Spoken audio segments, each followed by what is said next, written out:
You've gone back after Enchanted. You're again doing this kind of animation film. Are you specialising in that, or do you particularly enjoy it? Well, I enjoy the finished product, but the process can be painstaking. Not painstaking really, but challenging. I don't know. I have 2 kids, so it's nice to do films that I can share with them. I usually like to offset it with something very different, none of my children are going to be seeing Death at a Funeral anytime soon, or Straw Dogs, which is coming out after this, very dark thriller. But yeah, I do enjoy these films. I think I like being a part of movies that are for everyone.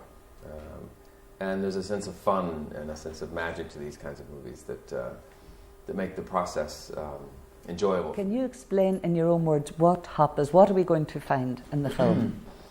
Well, it's the first Easter movie ever made, I think. I could be wrong about that, but I think nowadays you're seeing many, many more animated films being made, and lots of cute characters, and this blends live action with animation, but it's the first Easter film that I can recall ever being made, and I know that's a concept of the Easter Bunny. The rabbit is not something that's universally adopted, but hopefully it will be after this movie. But it's a movie about finding your magic in your life, or your passion, and pursuing that, and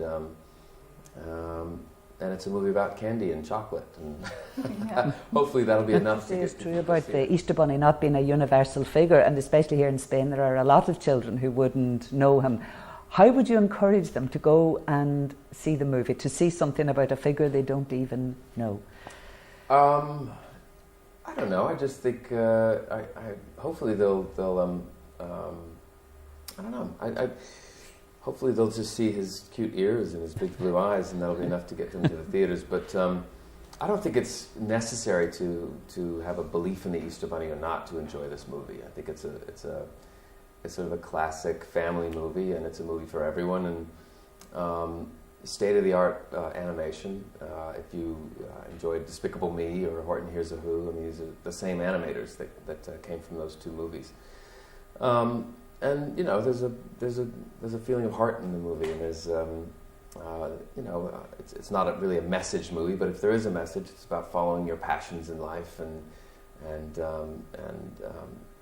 embracing a passion for life. And so hopefully, I mean, maybe that's too deep for children, but I just think the candy would be enough, hopefully, to because I remember when I was a kid, I saw Willy Wonka and the Chocolate Factory, and that was such a magical movie. And I remember the visuals and the colors, and I could see that movie over and over again. And as I got older, I realized the sort of dark side to it.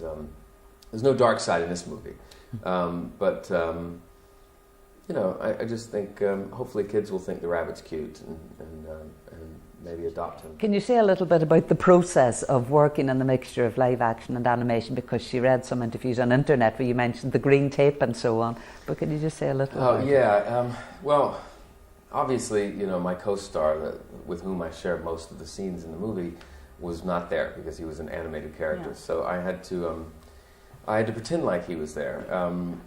So what we did was we had a really gifted voiceover actor reading his lines off camera, but I couldn't look at him. I had to look at the piece of green tape where the rabbit was supposed to be, and it was green tape because for whatever reason, green they can take out with it's easier to take out digitally.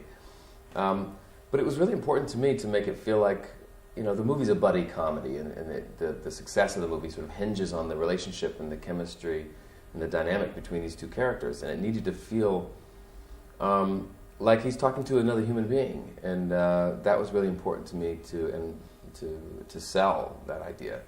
But it was very technical. It was I've used this example a number of times, but it's like you're singing a duet, but you're not hearing the other voice. So there was always a question of what is this ultimately going to sound like when it's put together, or what is it going to look like when it's put together.